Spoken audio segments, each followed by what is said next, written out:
obviously you went away, went and had a very successful career and came back. How did that happen? Well, I was 31, 32. I'd come back from France. I wanted to stay in France, in Lille. First of all, went to Liverpool after my injury, and with hindsight, I was never the same player as I was. Sure. But I had the year in France, and that went well. I really enjoyed it first and foremost, and the pace of the football was enabling me to play regularly without breaking down. And I wanted to stay. Ended up Liverpool wanted me back, and then after 6 months decided we don't want you. So I was in a bit of a limbo really, because after Lille I could have gone on. I could have stayed in France, played in the Champions League with Lille. Yeah. I had other options in France. I could have come back to England, and it got down to it in January, and I had a few injuries when I got back to Liverpool, and it was I just said I need to go home. I need to come back to London. And I didn't, because of the way Sam played, I didn't think he'd want me. No. I thought, it's going to have to be Fulham, QPR. I probably wasn't capable of playing for the teams going at the top end. And I was like, but then West Ham, Sam rang me and said, listen, come down. He said, look, and I just couldn't. As soon as West Ham were there, I thought, right, I've got to come back. This is going to be. It was 10 years. It felt like 2 decades. It was like, and I signed a deal, really easy deal to do. It was like with Liverpool, all parties were happy. Went down. I scored for Liverpool against West Ham, didn't I? Yeah, 3 days before. Yeah, 4 days before, which was a mad one as well, because I was way out of the picture, and they'd obviously knew that it was happening, and I was sort of, there was injuries. Come on, scored the goal against. Was Yussi? Must have been Yussi in goal, wasn't it? And then Brendan wanted me to play against QPR 3 or 4 days later, and I had a tight hamstring, and I thought, I'm going to West Ham in 2 days' time. I can't have an injury messing up me coming back. Coming home, yeah. So we sort of something else happened, and I couldn't play in the game. And then as soon as I got back to West Ham, all I remember is turning up at Upton Park for the first game against Man U, literally before they'd opened the gates. I was so excited to play. Love it. I was like, the geezer was like, how'd you get in, mate? And I was like, and the fella had to come out, one of the stewards. A lot of the same faces were there, a lot of different faces. Yeah. But he opened the door, and I was just in there waiting. And it was just like, it was on ITV, wasn't it, the game? Yeah. And that's also one of my most favourite days in my career, coming back. My whole family came to the game, and it felt like no time had passed as well. Yeah. It was weird. It was like just a weird experience. Well, as you said, a lot of time had passed, and not just that, a lot of haircuts as well, Joe. Yeah, you got the Joe cuts. Obviously. There was sort of the big hair, and then you've obviously now it's the shaving head touch myself. Yeah, well, not many options now. There's not many options. Exactly. It's a 1 or 0.5 at the moment for me. What I would say about there's some terrible haircuts there, but what I would say about them is my hair never translated well onto the football pitch. It needed a lot of work to keep it to where I wanted to. So on a night out, it looked a lot better than it did, 5 minutes into a Premier League game, and that's I'm not holding any excuses. Yeah, not like Nobes, where Nobes is like, classy man. Yeah, he's the same Barnet he's had all his life. You played lots of different positions, obviously at West Ham and obviously at England. Yeah. What was your preferred position, mate? Centre mid. I think it's hard. People ask me, where would you play today? Because football's changed so much. Yeah. It's like, yeah. It's so civilized now, and it's like really tactical and everything. I'll play probably centre mid. I like, in a sense, like, I love Bernardo Silva at Man City. He's my favourite, one of my favourite players to watch. He sort of plays central, but again, he plays off the right, he plays off the left. So does Foden. So does Maddison. So I wouldn't be. I played when I went to Chelsea. I played wide, didn't I? That was a wide man. And I don't think I'd have the pace for that now. I'd be central. I don't think it ever suited you. I think, as you said, I think West Ham, it was all centered around you. And 10. Yeah, like number 10 or a number 8 in midfield with me. Like just anywhere I can get on the ball as much as I could, break the lines. I think I love them. I love playing with Paolo. Yeah, because I think I helped him because he didn't have the power in his legs and he'd just sort of float into like wide. Don't you float into wide areas in the final? He could stay in the final third. Then I'd sort of operate in the middle of third, and I'd be able to get the ball to him, drive the ball through lines, and get him into.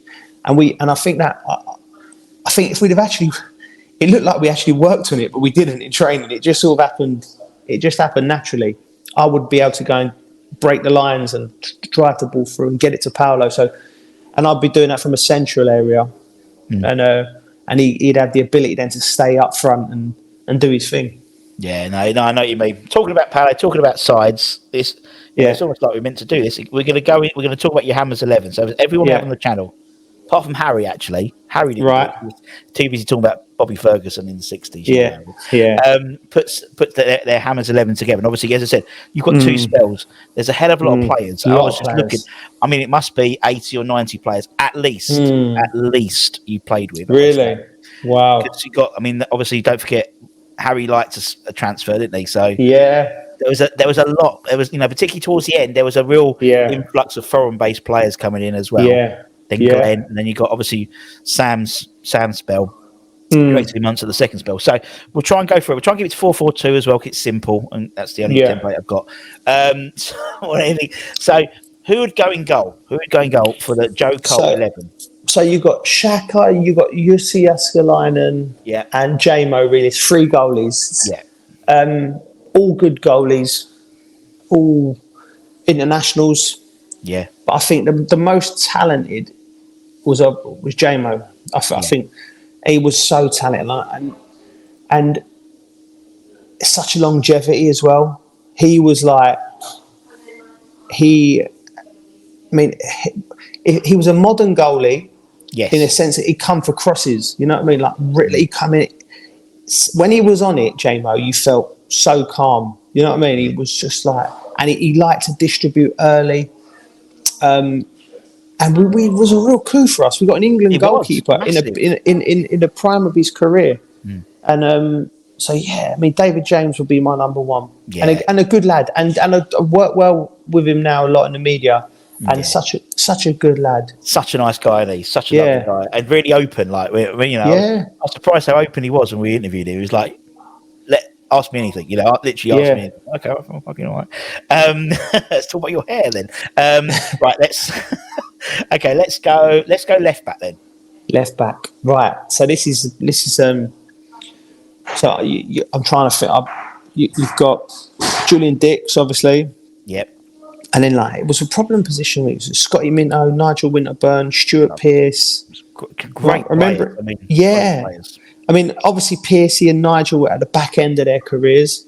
Julian at the back end of his career. Scotty at the back. There was, Scotty at the back end of his careers. And then the second spell was like Joey O'Brien, when Razvan Rat, Matty Taylor played there sometimes. Some great names. I think I'm going to have to go with Stuart Pearce. Yeah. Because it would be between him and Nigel Winterburn, who still had a lot of legs, and I played in front of them on the left of the 4 at times as well. So, top man. Both good talkers, both top players, but Pearcey's like an England legend, ain't he? I'd go with him. I think probably. I'm pretty sure one of the. I think he's probably Billy Bonds, but he's probably one of the oldest players to win Hammer of the Year. I think. Yeah. I think so.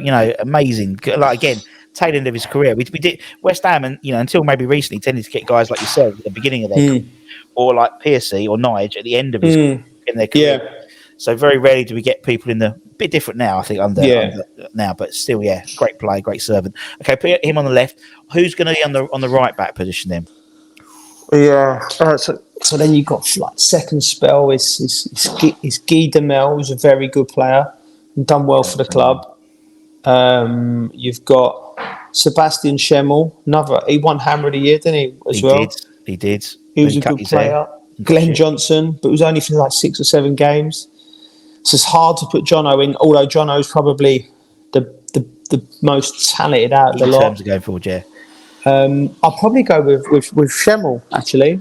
See, man under my own heart. Man on my own heart. Love Shems. What a good player he was. Like he come from France and a good lad. I remember I had a bulldog at the time, and I brought him into trad relief, and he used to, and I tied him up outside while I was going to pick something up. And Schemmel was there, and I come back. My dog was gone. Where's my dog? Where? And then I just heard him laughing in the gym. I don't know if this is like he put the dog on the treadmill, like tied him up on the treadmill, and was like in his French accent going, "Your dog is so fat. He needs to train. Look." But what? And my poor dog was like that tongue ain't up. Get him off. Oh, bless him! But he was a character. He was, and by his own admission, he then I think Sinks cut his hair, and then he was shit. That's what he said. He went, "I was really good." And he let Trevor cut his hair. Trevor cut my hair, and then I was shit. And I was like, "Okay, right, fair enough." But the man's nuts. The man lives, he's got a restaurant in Luxembourg called Upton Park. Has he really? So it's like he's so.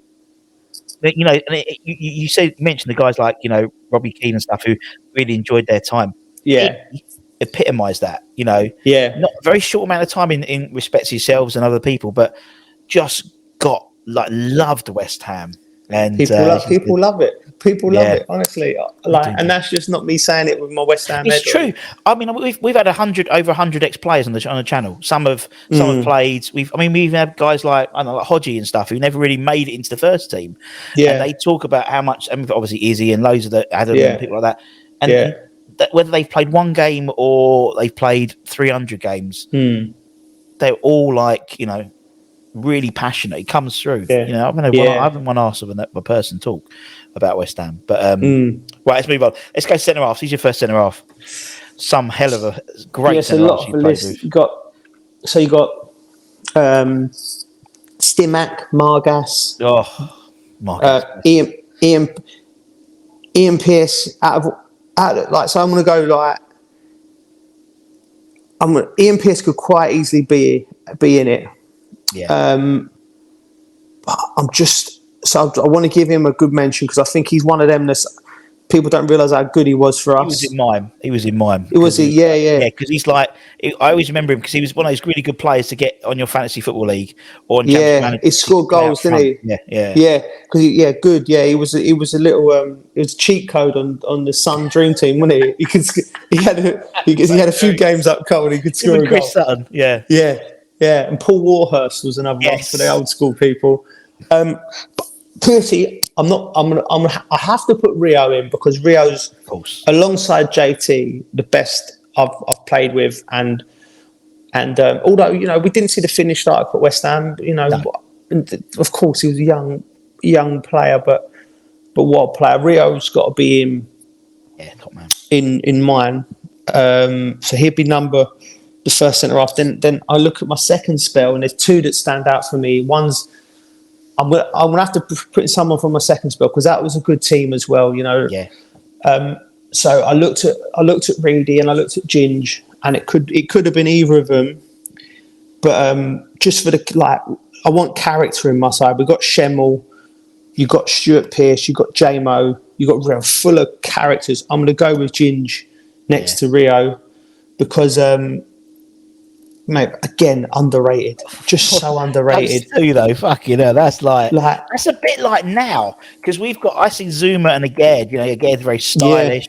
And Zuma's more of a an old school defender, and that's very similar to you can see Rio being the marauding, picking the balls, and Ginge just putting his head on the end of things. Yeah. I'm already excited about the character of this team as well. We'd have a real good time as well off the pitch. But then Stuart Pearce is there to keep you in check as well. Yeah. Yeah, Piercy's there to keep in check. There. Yeah, right, okay, let's go left wing. Who's going to be left wing?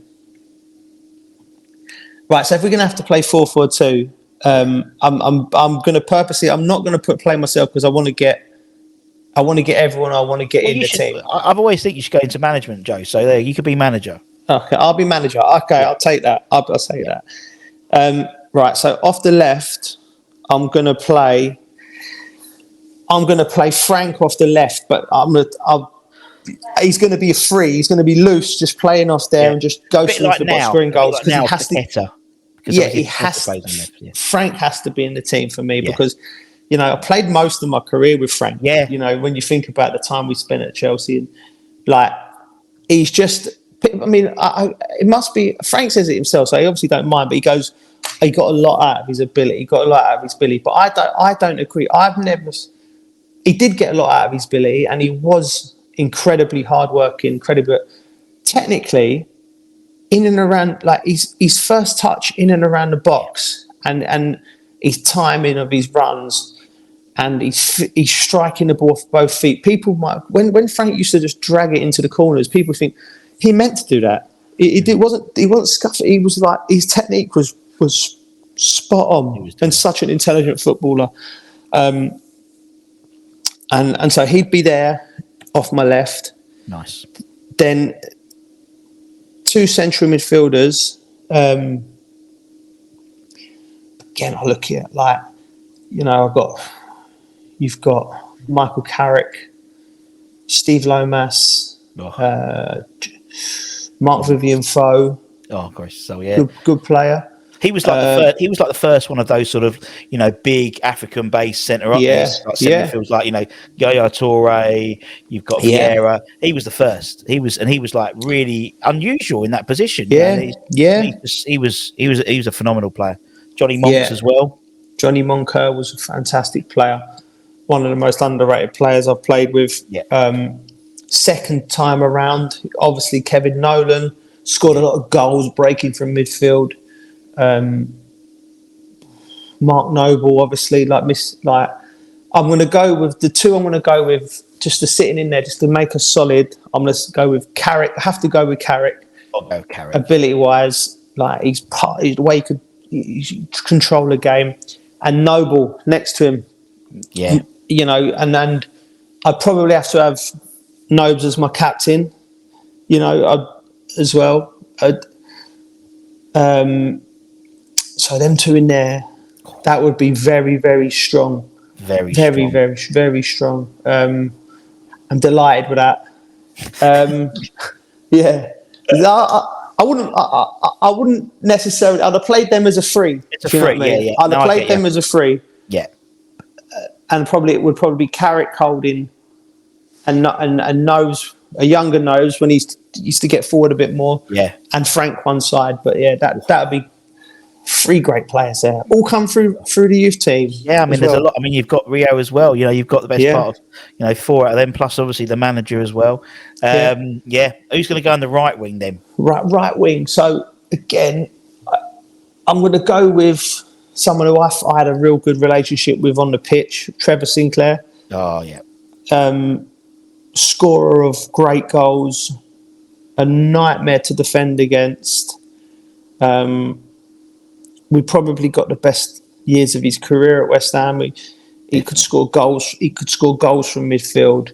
I've always felt with Trev, he was probably more of a forward, know. So I go with Trev. I'm trying to think for my second spell. You got Stuart Downing, you got Matt Jarvis. Yeah. As wingers, wide men, good players. Stewie was a good player. Vaz was a good player. Vaz was a good player, but it was towards the end. I mean, he was better in the Championship, I think. He was better in the Championship than he was in the Premier League. Yeah, but he couldn't. Vaz couldn't lace Trevor's boots. Trevor was a very, very good footballer. Again, and another senior player who really looked after me when I was coming through.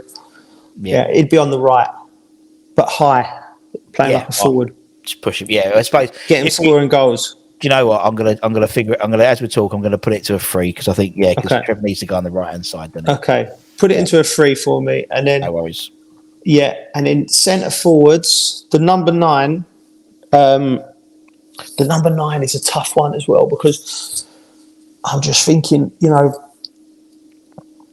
got Andy Carroll, you got Freddie Canute. He was you talk about underrated players. I think he was. I remember making Canute. Yeah, I thought he. Oh yeah, he's a baller, proper player. I was so excited when he played. He reminded me of like our version of Thierry Henry. Yeah, and because he was he was so stylish, and I think he made his debut, didn't he? His debut was the Wimbledon game, was the goal, and so I think that overshadows his time at the club. Yeah, he was a brilliant player, Freddie. Andy Carroll was obviously a fantastic player for the club. Another one, scorer of great goals when Andy Carroll. Some of the goals he scored.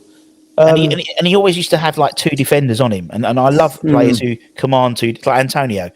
Yeah, when he's on it, he has 2 defenders on him, so there's always space for someone else. So he did a lot of donkey work, really, didn't he? He did, and he's still going, isn't he? He's still he scored the other day, didn't he? Yeah, Ligue 2. Ligue 2. Yeah. Les Ferdinand coming for a spell. I thought he was obviously a top Premier League legend. Yeah. Second spell. It was only Big Colton. How can I discount the big man? I nearly forgot giving my man a mention. That's thrown it. That's Kits. Kits. Johnny Artson. Oh my God! Yeah, there's so many good footballers. So many. I'm just looking through some of these. So many. I'm going to go with Dave. Yeah, Big Dave. Big Dave. Yeah, mate. Did he cost you any money? Because apparently, what tragic moments? Yeah. It was. I don't know what a share was at them days, but the lads were on him about. He had these shares, and he was Monks, man. He was, Monks took him out, didn't he? And he turned to Harry, and Harry went, "Didn't see nothing. Play off." Yeah, because he lost Harry a bunch as well. Didn't he? There was a few quid. I did like him. I did like Davor again, like Golden Boot. I was just like these players I could play with, like Golden Boot at World Cup. I was just like, I must have drove him mad. I was like, what's he like? What's it like playing for Real Madrid?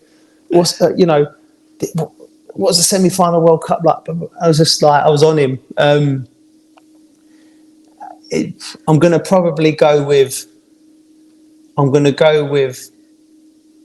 have to. It's a toss-up between Freddie Canute and Carlton Cole. You haven't even mentioned Defoe. I haven't mentioned Defoe. Wow. Yeah. You know what? You joke though. When we did it with JMO did his 11, no probs. Then he did something with the club.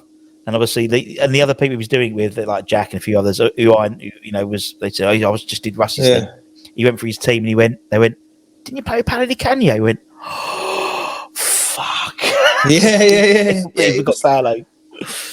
Oh, mate, that's a mad one. Defoe, Colton, Andy Carroll. I'm not gonna do it because listen, Colton's my mate, and I love him. And so's Defoe, but I'm going to do this properly. Who I think was the most in a 4-3-3. I think 4-4-2 Defoe gets in the team. Yeah. 4-3-3. I'm going to have to go, which is what I would play. I'll have to go Freddie Canute. The most all-round out of all of them. But I would say about Carlton as well. I know West Ham fans love him. And he scored lots of goals for the club. He done it on one knee throughout his whole career. That's how good Colton was. If he had a good knee, he'd have played 100 times for England. Coley, honestly, he had everything. Like, what's it like to be played? Because obviously you speak about England, and obviously you played like 56 caps. So what's it like when you get that first call up? So obviously we know Jared's just been called up for the 5th time. Yeah. When you get that first call up, what's it like? Like, it must be just a dream come true. It's like the end of the line. It's like every kid's dream is to play for England. Like, it still holds that weight. There's something very significant about representing your country. And it's just the day, I played my debut against Mexico, and it was like if the world would have stopped then, I'd have been a happy man, just to pull that shirt. And that was from the age of 10 to the age of 19 when I made my debut. That was my goal. Play for England, play for England, play for England. And it was just... And then did you still get the buzz every time? Every time you got the call up, like, for the next 50 odd times. Yeah, it's like anything. You do get used to things. You do like anything. You know what I mean? Like, do something for the first time. It's always the best. But I think the strength I always had, even being a footballer, I just had to, and I think it's a good thing for life as well. I think if you just remember how lucky you are to do it, driving in, could be pissing down with rain, and just, I don't want to train today, a bit of pain, but I just think I'm going to be a professional footballer.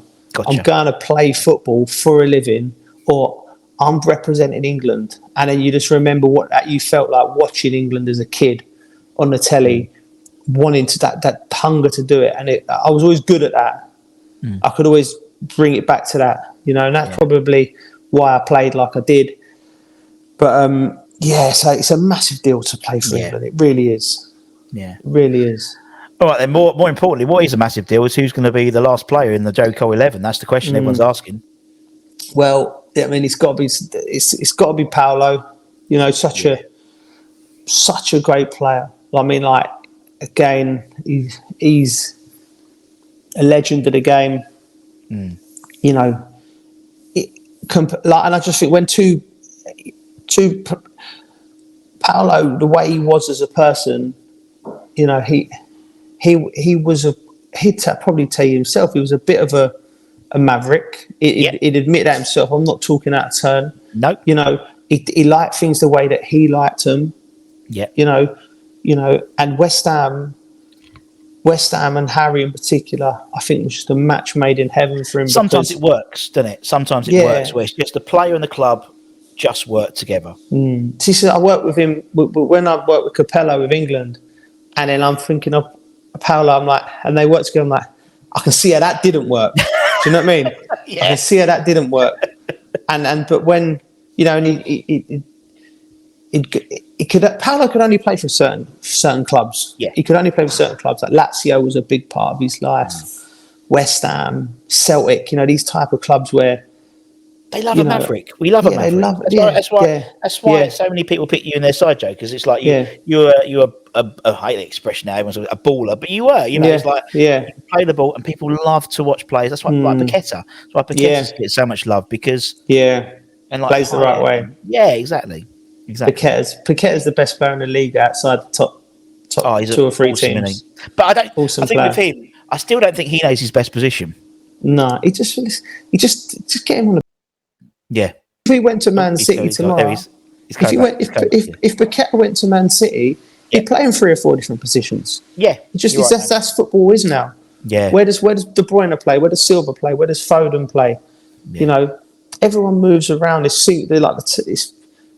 not football ain't 4-4-2, 4-3-3. It's all interchange. You've got left backs that are playing most of the game in centre midfield now. It's insane. Does, yeah. And that's, I mean, look, I'll tell you what, for someone, there we go. Tasty, isn't it? It's good, isn't it? It's a good team. I'm comfortable with the balance of that team as well. Comfortable with the balance. I love it. Yeah. I love it, man. I love it. Thinking like a manager already. Do you get the itch? I would love to. Yeah. I would love to. I've got my badges. I've got a little bit of experience. Yeah. Again, but I think there was something in the press. I just think just before Nobby went back into West Ham, they wanted an ex-player. Yeah. And around, you know what I mean? Moyes definitely name-checked you in an interview, saying this was like 2020 or something like that. Yeah. I mean, I'd love to get involved in football at some capacity, but the thing is with me, and what I would bring is would I be capable of coming in and being the lead first team coach, which takes every session?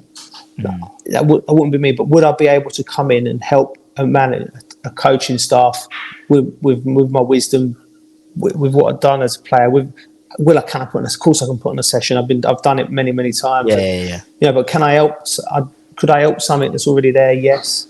So you don't know where football's going to take you. That's true. And I've had a couple of offers, but they've not really been right. Because you was assistant at Tampa, weren't you, for a while? Was it Tampa? Yeah, I did that. I learned so much there.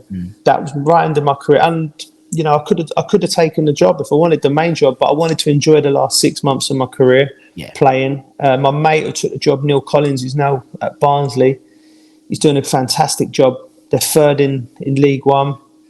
Doing great stuff. I ain't moving to Barnsley though. But well, I mean, you look at that side. Look at the side you've put together. You've got obviously Carrick at Middlesbrough. You've got Frank who's done several jobs. Yeah, Nobes is obviously now sporting director at West Ham. Yeah, we haven't even mentioned people like look at Jack Collison, who's obviously doing Huntsville at the moment. And Piercy's done a bit as well, and I think Jamo's done a bit in India. I think. I mean, I mean, there's listen. I will be involved in football at some level, and if someone had a plan for us, look, come in, you do work with the 23s for this long, and then you do this, and like how a normal business would operate, where you do like a progression, rather than I wouldn't want to come in as just put my name to some club or something. What you mean, yeah. So it's a project. And you want to go and prove yourself. You know what I mean? Totally. Chelsea were, when I finished playing, I went back in and finished my coaching badges at Chelsea and worked in the academy, and that blew my mind. The level of detail that these young players are getting now, and the quality of coaching was outstanding. And I went in and I seen West Ham. Spoke to a few of the guys when I've been there, and it's across the board now. All the clubs, the coaching's gone up massively. We're catching up the rest of the world, and I think now we're driving football now. We are driving the culture of global football with what's going on. I really do, and I think we're on the cusp of now producing top managers. And someone like Jack. I'm not sure you said Jack Collison, Jack Wilshere. These young English players now are learning in a different environment. So we'll start producing the next De Zerbis and the next Klopps and the next Postecoglou's.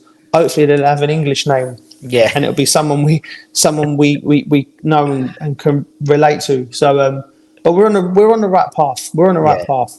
Definitely, I think you're right. In terms of our academy, now with every age group's got at least one ex-player attached to it. So you still got that sort of West Hamness, whether it's Potsy or whether it's or it's Colton or someone like that. And it does seem particularly now at West Ham, it seems like a system in place now. There's definitely a system. Kenny Brown in charge and all that type of stuff. And Mark very much knows that's his baby, the academy. So, but it's tough. It's tough, isn't it, for players to break in now? You got to think. There's a problem, and there's also I think it brings a lot. There's at all football clubs. I think you've got the people who are the career coaches who maybe didn't have the football career, and then you get the players coming out of the game with bags of wisdom, who've walked the walk. And then sometimes I think they can clash. They don't see the benefit of what they can bring each other. That's pointless me as a coach trying to go and do millions and millions of sessions, because there's somebody with 25 years experience. They're always going to be slightly better at putting on a session. But it's actually only a small part of it. It looks great to a director, and they'll come down. It'll be written down. It'll be smooth. It'll be look great and everything. But when it comes to all the great managers I've worked with, the genius was in the relationships with the players. Or to say the right thing at the right time, or make the right tactical change in a game, and everyone go, well, what's he doing there? Why is he doing that? Or picking a play. And the margins are so small. That's where the genius comes from. And all of them I've spoke to is it all comes from something, just that there's something in them, innate as a footballing man. Ancelotti springs to mind, or even Mourinho wouldn't have a big career. he had something in him that could just change a game. Yeah. And Ancelotti was the same, and he was a great player, Ancelotti as well. So they come from all walks of life, but you've got to use everything at your disposal at a football club. Yeah, exactly. Joe, man, it's been an absolute pleasure. Thank you very, very much, my friend.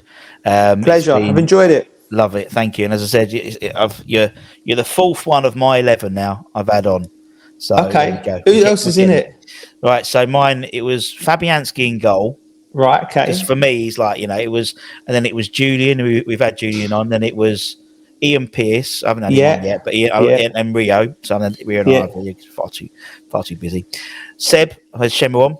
Yeah. Friend of the channel now. And then midfield was you, Nobes. No, it's Payet. You. Yeah. I played you in the middle with Nobes.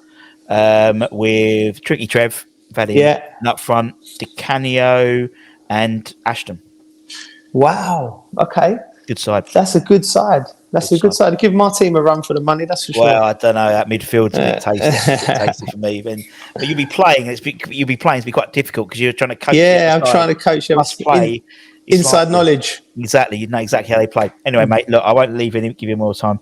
It's been an absolute pleasure, mate. Thank you so much for your time. Absolute pleasure. No worries. And when you see Schemmel, send my regards, please. I will do. I'll see him Friday and I will do, mate. If I'm ever in Luxembourg, I'll pop into Upton Park for a pint. Never thought I'd say that. Mental, innit? Absolutely mental, man. Listen, take care, man. Cheers. Thank you very much.